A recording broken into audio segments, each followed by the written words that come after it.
Welcome to the Modern Cloister, where we cultivate deeper thinkers and worshipers through conversations at the intersection of church, culture, theology, and doxology, in the same spirit as the conversations that took place during the Reformation at the Black Cloister, the former monastery and home of Martin Luther and his wife Katharina von Bora. If you like the types of conversations we've been having, we encourage you to rate, review, and subscribe. Connect with us on social media at Carissa Turner and the J. Kevin Turner, and send us your thoughts, questions, experiences, and suggestions for future topics to moderncloister@gmail.com. I'm Carissa, and we're so glad that you joined us for today's episode. I recently had the pleasure of hosting Todd Hains and Natasha Kennedy for a conversation here in the Modern Cloister.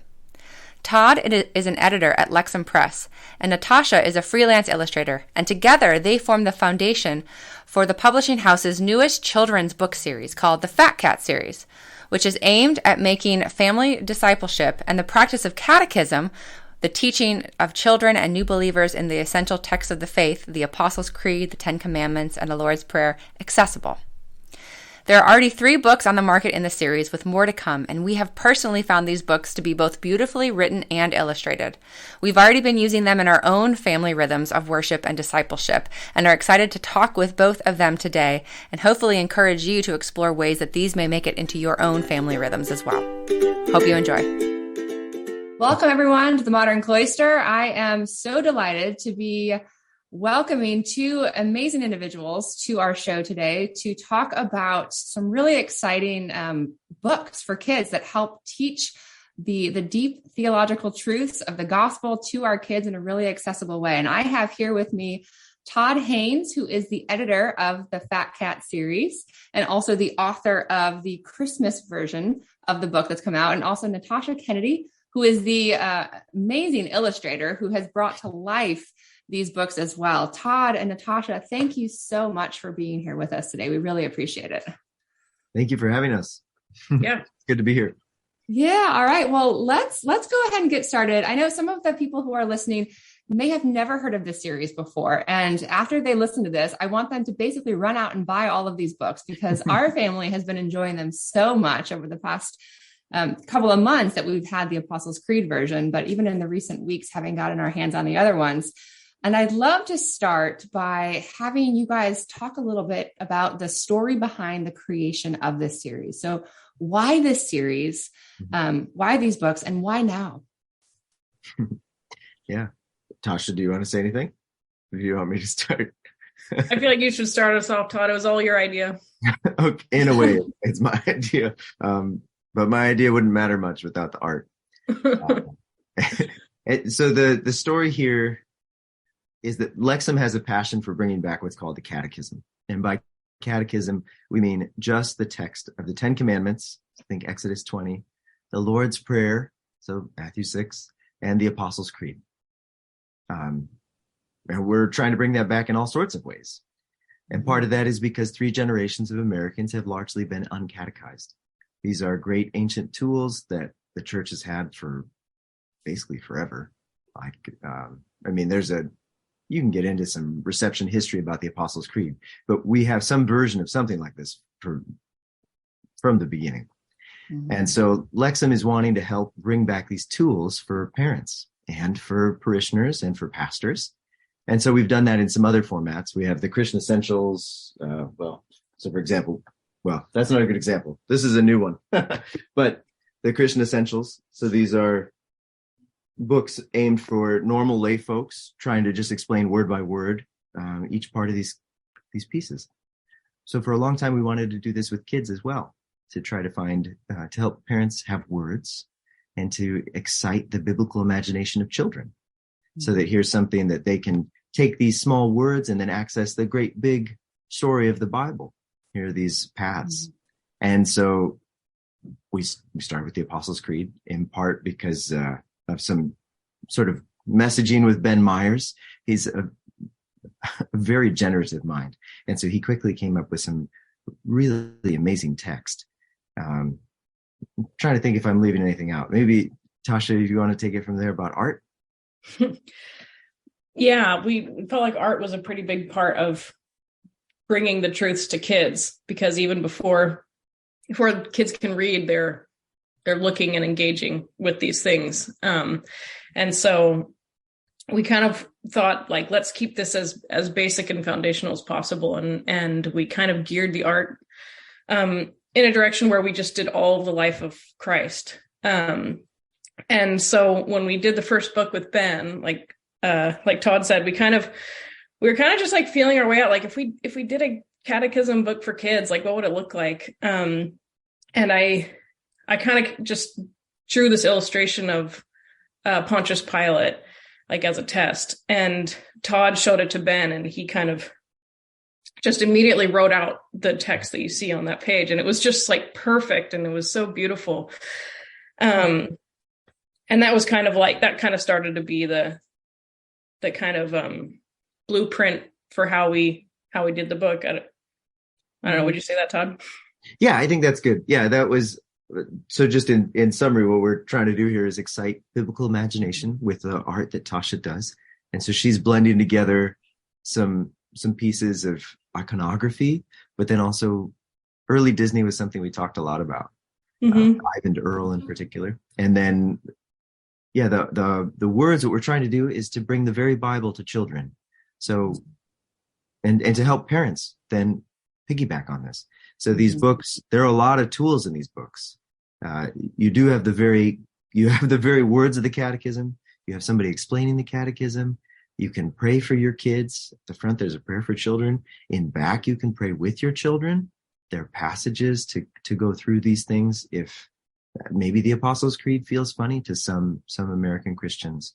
And so instead they can go and look in the back, just look at the pictures and then say, hey, here are the Bible passages that Tasha looked at and considered while she tried to depict this scene. Yeah, that's a great overview of it. And I'm looking at one of the books now, and I'm actually looking at the Lord's Prayer book, which we've been going through.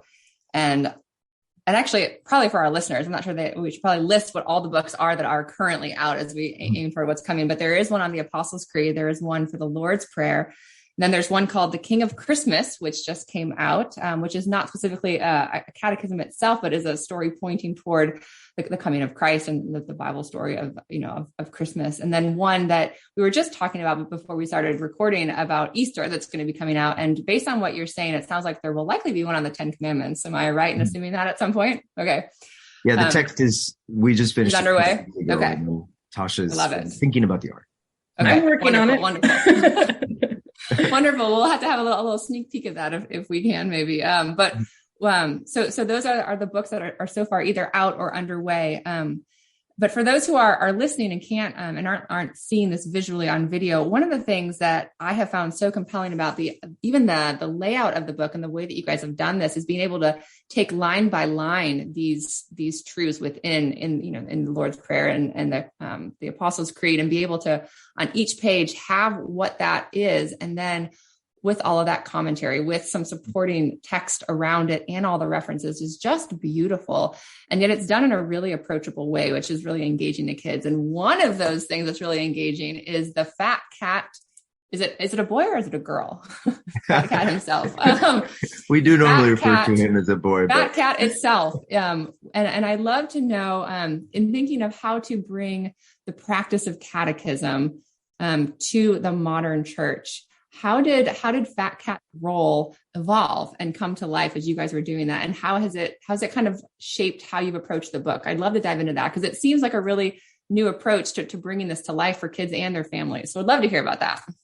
Thank you for going back to that. That's the place we really should, that Tasha and I should have began.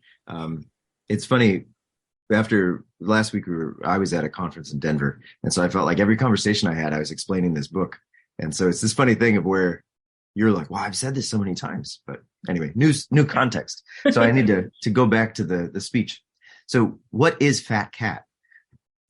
Fat Cat, we created this critter as a way to introduce catechism, because the word catechism is itself scary. This isn't a word that people use anymore, but there's not really a replacement for it either, because we're specifically talking about this content, the 10 Commandments, the Apostles' Creed, and the Lord's Prayer. Catechism can also be a method of instruction, of question and answer, but we didn't want to try to go find some synonym. And so there's a little bit of a funny bit about why it's this fat cat, but the symbolism behind those words is cat for catechism. Fat because you're not going to get to the end of these things. These texts there's enough meat there for the rest of your life. So I'm a Luther scholar. That's my other shtick.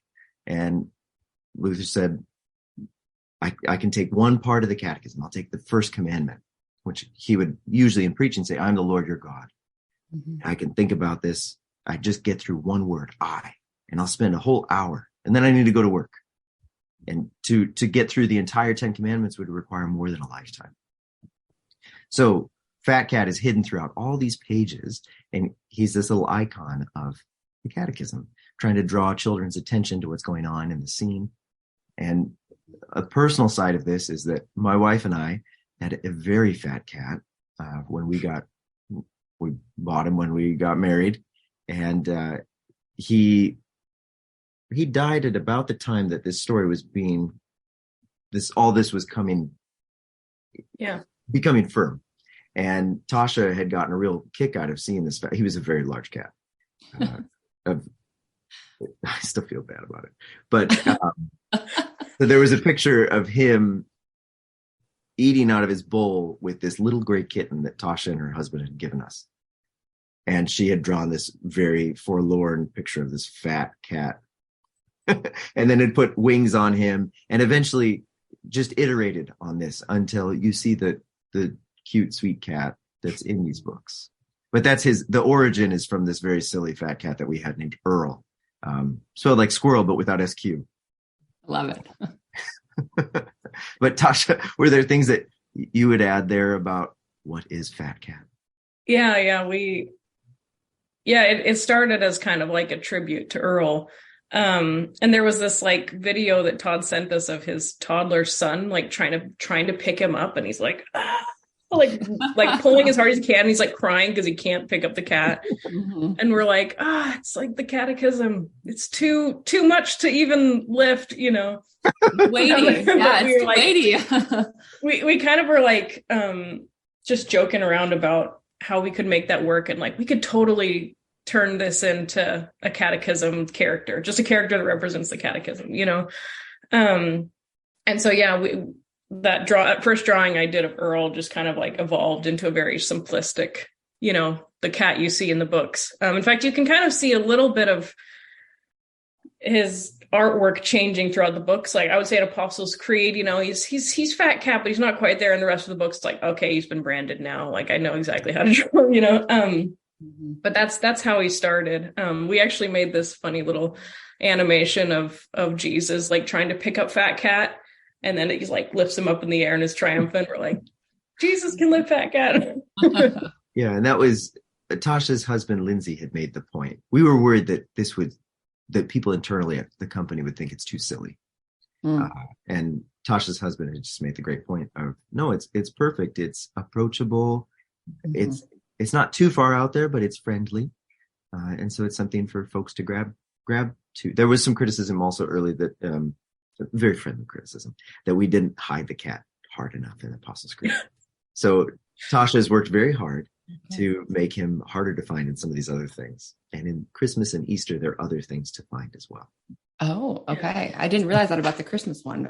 But funny enough, I could see that being a very true thing, because in the Apostles' Creed, and that's the one that we had first in our house, our kids loved going through it, in particular our daughter, who I've mentioned, and she loved finding the cat. And then when we got the Lord's Prayer one the other day, we did have a much more tough time finding the cat. And so there was a page or two where it took us a minute to find the cat. And then we felt so victorious when we finally did. We were like, there it is, But it's been to your point of making it approachable. I've seen it in action in our own household, and being able to see it being an engaging, fun way to keep kids engaged and enjoying the process of going through all that. And I'd love to not transition entirely some of the conversation, but focus in a little bit on this growing idea of family worship and discipleship. Not that it's a new one; it's been around for centuries, but in our circles and our churches and people we talk with, and just Christian circles that I hear about and read about, it seems like there's really this renewed focus on the place of that within households. And it's something that my husband and I have been really focused on doing with our kids for the past several years. But even as we've gotten in little bits of it, we'll do like one or two things, and then we have another idea here. And so we're adding and tweaking and refining some of it.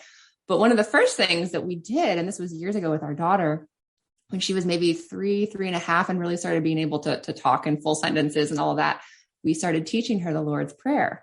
And so now, years later, she knows it by heart, and she has for years. And we say it each night before dinner. And we have twin boys who are now right around the same age that she was when we started teaching her. And so now they have learned it. And so each night we say this together. But one of the cool things that this book has offered us is that even though we've been doing this for years together, and we occasionally, talk to her about what pieces of it means, this book has given us this systematic approach to go through time and time again in giving some more of the context and background behind each of the sentences that's part of that. And it's really just been a lovely extension of some of what we've been doing. And all of that is really to say, I would love to hear your perspectives on what you guys are seeing out in the church. And is that a trend that you're seeing elsewhere? How are you seeing these meet that need? And what does that look like in your own families? I know you're both families of kids. And so I would just love to hear you guys talk through some of that too. Yeah. Well, so kids, that's an opportunity when people come back and there's sort of a renew. There are all these touch points in a person's life where church becomes more of a possibility or something that we're more invested in. And having kids is one of those points. And that's especially true with our own generation. I see it very much with millennials, that we weren't very well catechized. And there's maybe sort of a going away from the church because of certain embarrassments over certain sorts of scandals, or I don't know, that sort of stuff. But there's something about kids that gravitates back, like, hey, this was a family that wasn't my family, that expanded who I am, etc. This is a time to come back. But then there's this great fear of, how do I teach my kids the faith? I'm rediscovering these things. I'm going back through. And so there's this great anxiety often. And even if that's not your situation, just growing up as a Christian, we want to have all the answers. We want to be able to answer our kids' questions. But kids don't always ask questions that it's not going to be very fruitful to answer, or they are asking questions that it's like, yeah, I don't know the answer to that. Mm-hmm. That is a mystery. And it's important to say that with them. So family worship is something that people are interested in, but I find, as with many things in church, people really want to be told what to do. They want an example. And many American Protestants have been raised with this idea of sort of spontaneity as the most genuine thing. And not that spontaneity is a bad thing, but with prayer and Bible reading, there is something to be said for a plan and for the liturgy. These words that have been thought through, these words that have been called from the Bible, and that order our own lives and words. And so in these books, we had wanted to have that be a part of what we're doing. And that's something that Lexham Press in general is interested in, especially in the last few years, is to put prayers in books. Mm-hmm. Because prayers are those are the things that really change us and change the world. And so these little books, they have that in the back as well. And so part of that was taking the structure of the normal daily office, the historic daily office, giving some psalm verses for kids to sort of latch onto. So Psalm 100 verse 5 is especially dear to me. I'm sorry, I'm spacing out on it. I need the Lord is good. Love endures forever. Thank you. And so there's several repetitions of that to just try to get this little kids' heads, that the Lord is good. His love endures forever. Yeah. And then we're giving some opportunities, just small structure. I think it would take 2 or 3 minutes to go through. Mm-hmm. So saying the Apostles' Creed or saying the Our Father together, leaving a spot to invite children to pray. And something I find with children is that if you ask them, what do you want to pray about? They don't necessarily have answers. So we gave some cues. There are questions in there. The things that I use with my own children are, I say, what do you want to say? I thank you, God. What do you want to say? I wonder, God. What do you want to say? I ask you, God. And it's remarkable how much children just want to thank God, and about all sorts of, today, what was it? Transformers and Legos and Christmas trees. Those were the things that my kids wanted to say thanks for. When I was a kid, church kind of looked down on that. It was like, let's be serious. But those are gifts. They're silly, small things. But of course, kids can say thanks be to God. So I'm kind of going back and forth where what we did in this book is we're trying to give people some structure to help in their own lives. And then I'm seeing in a lot of conversations that I have, people want to do this stuff with their kids, but they're not really sure how to start. And so just giving them a script and saying, defend 5 minutes in the morning, 5 minutes at night, and try to have lots of repetition. Give them the same psalm, then start building some choices. Kids love that stuff.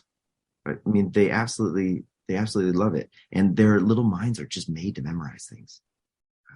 So that's something, sorry, I should hand this over to Tasha, but one last thought was we see this with like the classical education model. Kids want to memorize things. And there's something with church where we resist that, where we're like, oh, let's not squash their creativity. But no, they want to say the same thing. They want to memorize Psalm 100 and the Lord's Prayer and the Apostles' Creed. They delight in it. And so work with them to do it. I love that. Yeah. Natasha, what about you? Yeah, very much building off what Todd was saying. I feel like I was the kind of evangelical, raised Christian, really rich faith. But when it came to like wanting to catechize my kids and teach them foundations of the faith, just felt very daunting. And it was almost like, after studying theology, you're always like trying to figure out what's my doctrinal statement? What do I believe about this or that? And I'm thinking, okay, what am I going to teach my kids? What stance am I going to teach them on hell or this or that, And it actually became very simple when I realized and learned that the catechism was originally just these three things, and that what I could give my kids is a foundation to build on, because all those things come later. And I mean, man, my theological stances like change all the time based on what I'm studying or reading. And that's fine. But as long as I know I can teach my kids these solid foundations, it becomes very simple. And like Todd said, it's just been so cool to see how quickly and easily my kids have latched on to these things. Especially like when I started working on Apostles' Creed and the kids were watching me draw every day. They just wanted to memorize it so bad, and they memorized it so quickly.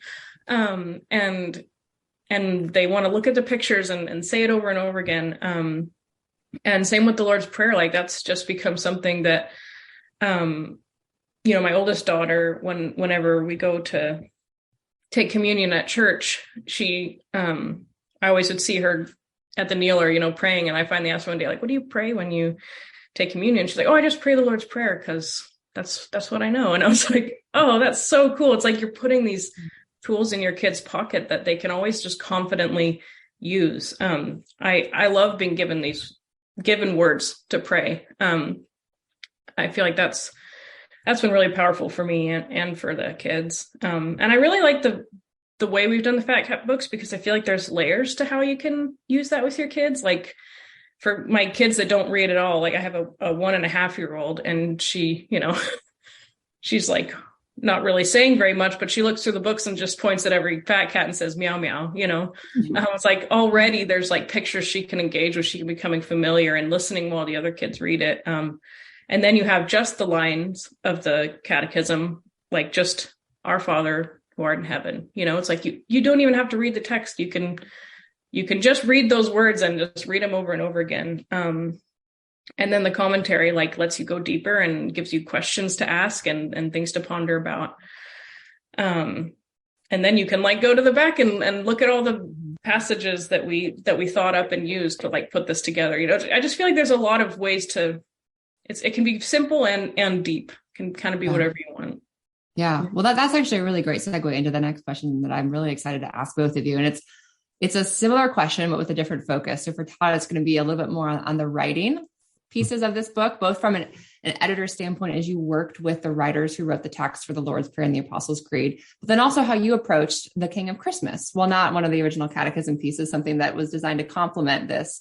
And then Natasha, for you, it's from more of a design perspective, but how did you approach trying to capture these deep theological truths in either the writing or in the illustration, while also making them accessible? I mean, it's a really big task, and it could probably feel quite overwhelming to bring it to a level that could be understood and really held onto tightly by a kid. So talk to us a little bit about that. Yeah. Tasha, do you want to start with about art?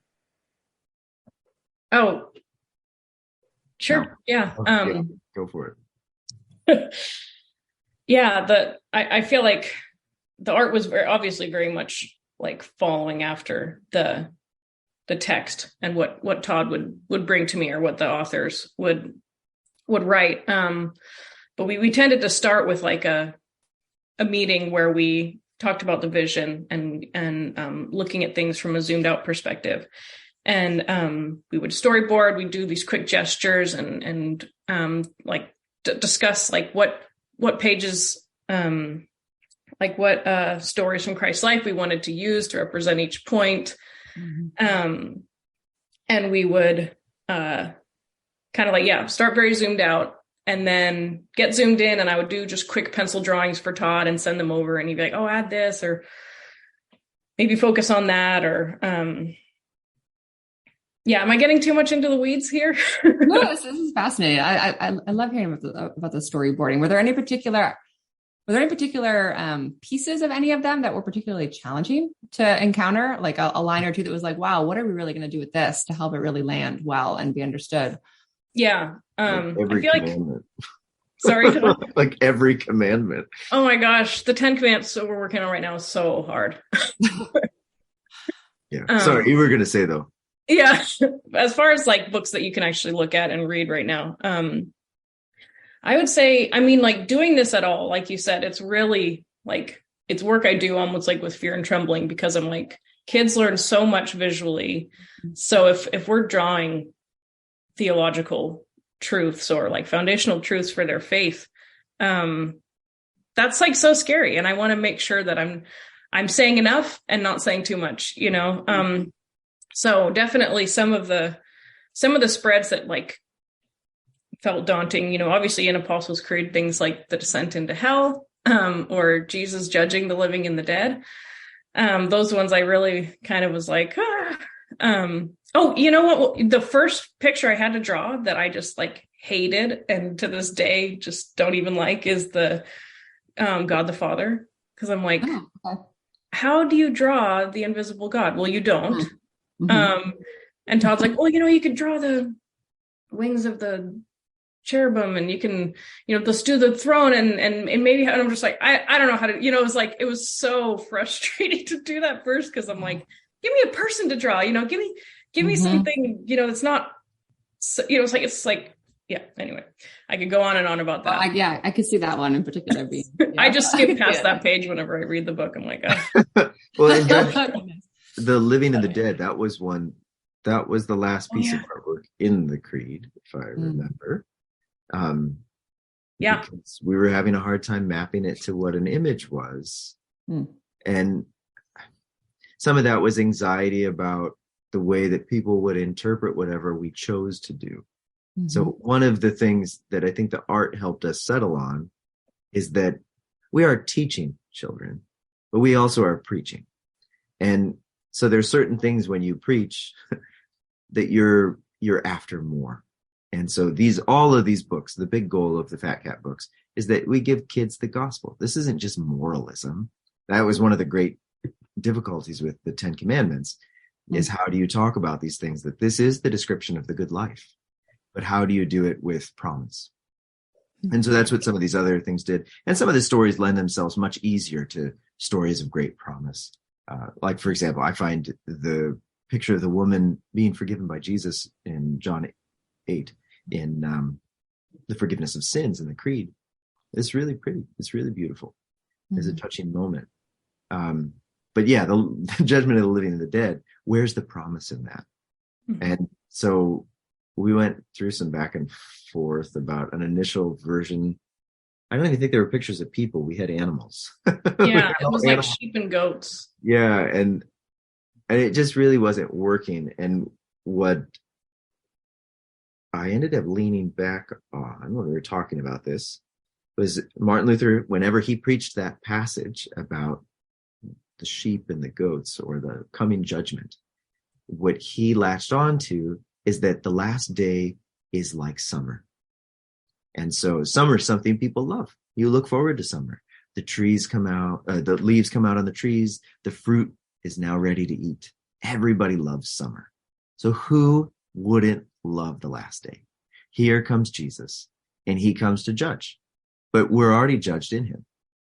And so Tasha ended up capturing that really beautifully with this line of people coming up to see Jesus, to greet him. And he shows, here are the wounds. These are my judgments for you. And I mean, it's so incredibly awesome. Like, I'm so pleased with where it ended up. But that was a really funny piece of art because so many of the others were depicting an exact story from the Bible. And this was really kind of trying to creatively imagine something that we could justify biblically. So that was like, with that, initially there were some Reformed types that had looked at this and they were kind of concerned about that. And I gave them the justification with Luther. And then it was funny because a week later, somebody they were reading Calvin on the same passage. And Calvin says something very similar to Luther. This is given as a comfort for believers. This is not meant to make people feel bad. This is a promise and comfort to you.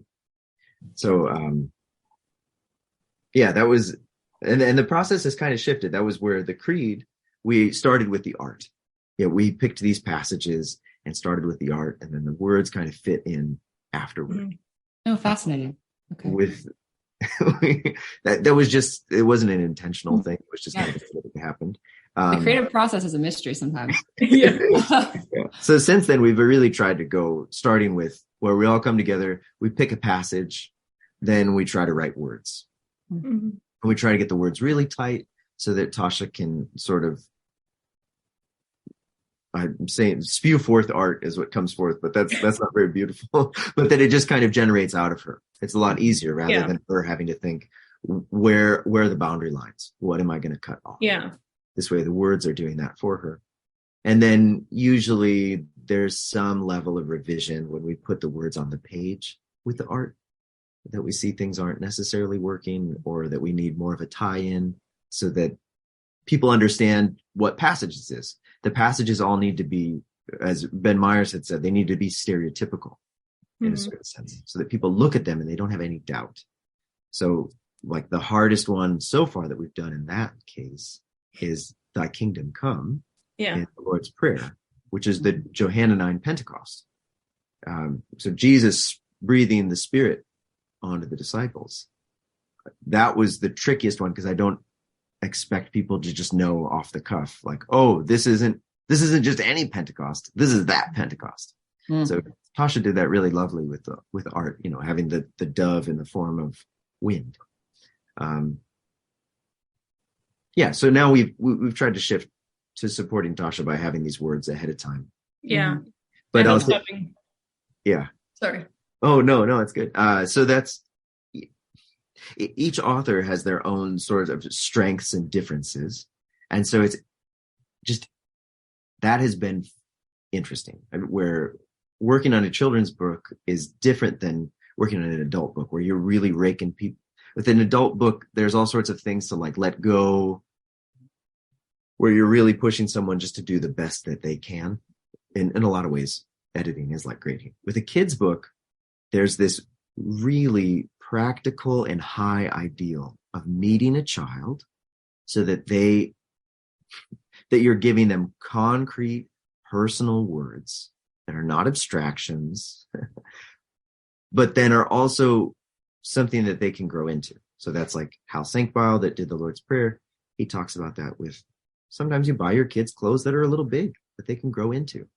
And that's what we want with these words. We don't want kids to grow out of these words.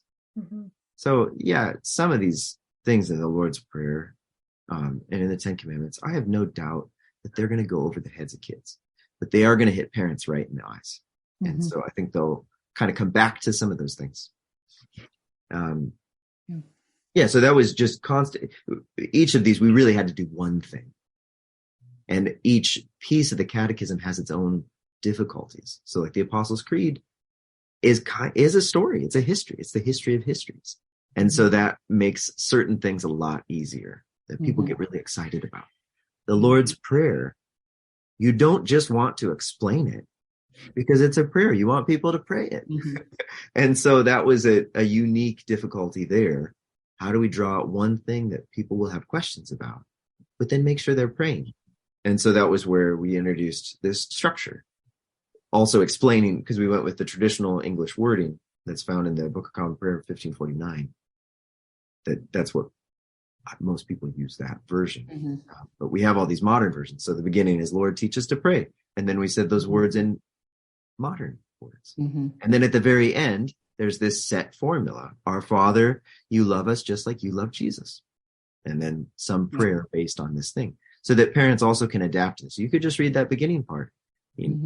Child, you don't know what, what's thy? I don't know. But here, we'll say it in normal English. And you can just go to the very end with the prayer. And the 10 Commandments has something similar. The prayer, the invocation might change. But it's something like, my God, you take my sin and give me life in Jesus. Help me, et cetera, et cetera. So that way is trying to acknowledge that the 10 Commandments does draw out the sin in our lives, but that there's good news. The God who gave us the 10 Commandments is the God who died for us and gives us life. The King of Easter and the King of Christmas are quite different projects. So those, what they're trying to do is, if you know the catechism really well, what does it look like to read the Bible? What does it look like to tell people the story of the Bible? And that's like what Tasha was saying about giving her children these words. These are things that as the children grow, they will use these to interpret their own lives, other people's lives, and the Bible.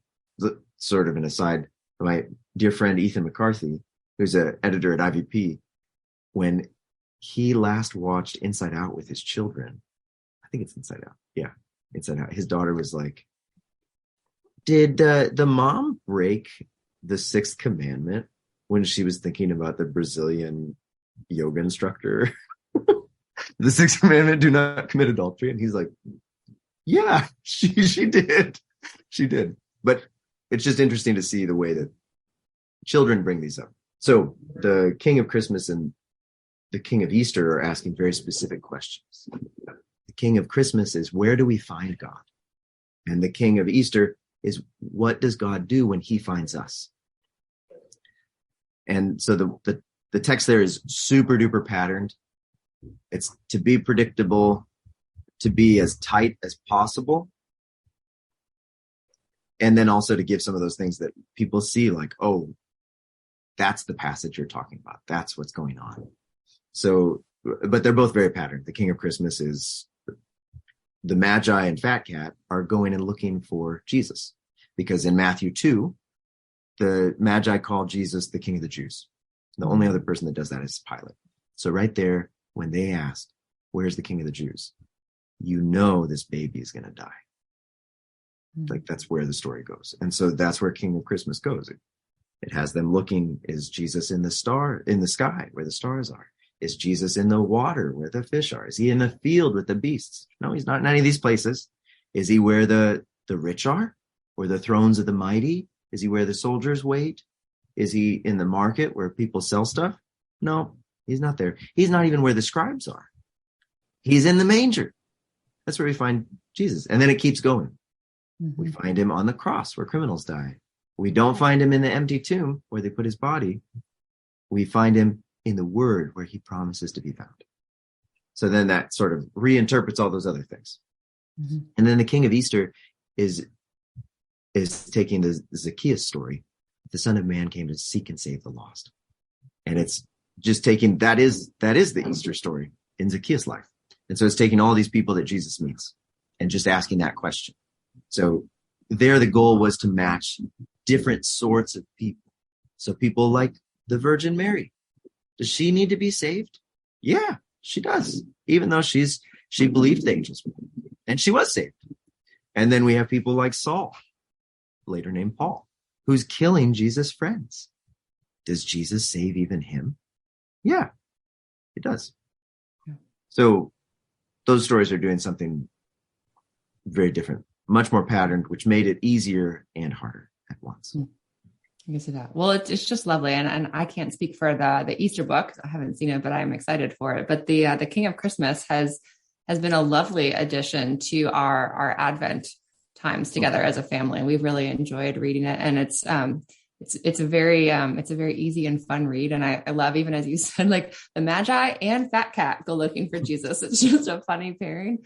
But again, it speaks to the accessibility of it and bringing it to kids. And the pattern is, I'm a big fan of repetition. And to go back to what you were saying a little bit earlier as we were speaking, I think we're afraid of repetition, but you can see the power of it in something like this story, because it sits with you and it lands and it stays, because it's predictable and you know where it's going, but it still builds, and it has a satisfaction as it builds that when you finally get there, it just drives home the point a lot. And it's really lovely in that. And so we've appreciated it already in just a few, couple of days and into Advent that we've been making it a regular appearance, and it's been lovely. Did you find all the, I was going to say, there are all these things to find in both of those books. Well, I didn't realize that there were more than simply the Fat Cat in that one. So now I think I have something to do tonight with my kids. Yeah, we probably need to do a better job of that on the Christmas book. The Easter book, I can show it in the video. People hearing will just have to take my word for it. But we learned some things. So in the Easter book, there's a guide of what you're finding. Oh, we have Find Jesus and His Friends. Nice. And so these are all the people that Jesus finds. Mm-hmm. And then there's some animals too that join. So there's Wormy the caterpillar that becomes a butterfly, Knock Knock the woodpecker, Focat the raccoon, and Fudge the goat. And so in Christmas, you have somebody from each spread, whether an animal or a person, joins the Magi and Fat Cat. And they put something on the chubby wise men's camel. Oh, okay. Well, I will definitely look for it when we read this again. Now, thank you for the insider's tip. I feel like all of our listeners are going to have this fun insider tip now from this. Okay. Last question for both of you. And it's more of a personal one as we close our time. I would love to know, how has being part of this project shaped your faith? Wow, that's a great question. Yeah. Yeah, that's a great question. Give you a minute. Yeah. I mean, I think it just makes things more concrete and real in a lot of ways. That's where I have a PhD in historical theology. And so I spent a lot of life studying things and arguing about things arguing, as one of our authors, John Kleinig, has pointed out, it doesn't do a lot. It doesn't necessarily change people's minds. And it doesn't necessarily do great things for me as a person. It makes me look for the worst in others and the worst in their arguments. And this project has helped me think about acknowledging all the good that other people have, the good that I have to learn from someone else, and the good that children have to teach me. And part of that is they teach me the very content, but some of it too is this posture. So for example, there's a collect in the Book of Common Prayer for parents to pray for their children. I'm not going to remember it word for word. The way that I pray it is something like, Our Heavenly Father, you have given us the joy and care of children. I say my children's names. You've given us the joy and care of Franklin and Milo. Grant us calm strength and patient wisdom that we might teach them to love whatever is just, true, and good, according to the example of our Lord and Savior, Jesus Christ. I add in there that I would see my children according to the word that God has placed over them. In their baptism, they're His children, but also they're my children. And that means I shouldn't exasperate them, and that I should love them. And I want them to see me according to the words that God has placed over me. In baptism, I'm God's child too, but also I'm their parent. So they need to see the fourth commandment when they look at me. Remember, honor your parents. So those are some of the things that I think it's drawn out. And a piece of that too is it kills nuance to a certain extent. There are all these things in the academic guild and in arguments that you want to fine tune and say just right. But with kids and with normal people, people are just trying to make it day to day. And so to say that Christ has died, Christ is risen, Christ will come again, that needs to be enough. And that is enough. And that's what I think these books come back to again and again, is that the Bible interprets us. And I've seen that in some super powerful ways, that it draws out our emotions, draws out what we think. Natasha, what do you? No, that's great. That's very powerful. Thank you for sharing. Natasha, what about you? Yeah. I feel like, Jesus saying like you have to be like a child to come into the kingdom of heaven. I feel like that this has been a huge thing for my faith, actually, kind of bringing myself back to the basics and going through it with my kids, and like drawing Jesus expressions and being forced to, there's like pages, like in the Lord's Prayer where Jesus is actually dead on the page, being forced to like bring out emotion of the people who are crucifying him or accusing him. And like, it just makes you connect in a very different way. I've heard friends of mine who do icon painting. They say it's a very prayerful and meditative process. It's not just art. And I'm not painting icons, but I'm definitely like meditating on what I'm doing. I'll have times where I'm sitting down and drawing for 10 hours, thinking about just one moment in Jesus' life. And it's just really powerful. And I would say like it's been a really cool time for me to be working on these books with the last 2 years, because I've gone through some pretty big health stuff, and that's been really hard to wrestle with in my faith. And so working on these kids' books, actually quite a few of them like have been illustrated in a hospital, just being this really like simple thing to come back to while I'm facing something so big. The page where Jesus is in the desert being tempted. I drew that when I was in the hospital. And I wasn't able to eat. And it was so amazing just sitting there drawing a picture of Jesus fasting and being ministered to and being content and provided for in the Lord's word. And so it's just, these pictures have flavored such a like kind of intense but beautiful part of my life. So it's really special to me. This project's very, very special to me. It's been a very big part of my faith. Thank you. That's a vivid picture to have of how some of the pages were created. There's always stories behind the stories of the people who are helping shape some of that. And I appreciate both of you sharing some of that. I really do. Well, thank you both so much for your time. As we close, I'm sure that many of our listeners are going to want to go grab some copies. So tell us where people can go find out more about FatCat and all the books, and where they can get them, and more about either of you too. Yeah, you can find them wherever books are sold, as they say. So you can get it on Amazon. You can also leximpress.com/fatcat. You can find it all there. And right now, Christian Book also is having a pretty big, I think it's all this week. They're doing like a cyber deal. So it's something like 40% off, I think, all of their books. So that would be a good spot. And then if you want to do a bulk buy, say you're a pastor, you want to do these things for your families, you could always email editor@leximpress.com to get in on that, where there's some sort of deal for, I don't know, more than 10 books, say. Very cool. Okay, good. And are you both are on social media? Yes. So people can find you on different places. Todd Hains, Natasha Kennedy, just your regular handles on all things. Yeah. So I'm on Twitter at Hains_Todd, and Tasha's in many places. Yeah. Natasha Kennedy, but the Y is a U. Natasha Kennedy. Okay. Wonderful. Well, we'll make sure to put all of those in the show notes as well, so they're easy access and linkable and all of that good stuff for all of our listeners too. So Todd, Natasha, thank you again so much for joining us here at the Modern Cloister. It's been such a joy and honor to talk with you and to learn more about the story behind how these books were created. And I hope to be talking with you again at some point in the future when the Ten Commandments one comes out. So good luck with all the rest of that as you head toward that. Thank you so much. Thank you. So, It was really right. fun to be here with you, Carissa. Oh, good. Well, we'll have you guys on again soon. Thank you so much.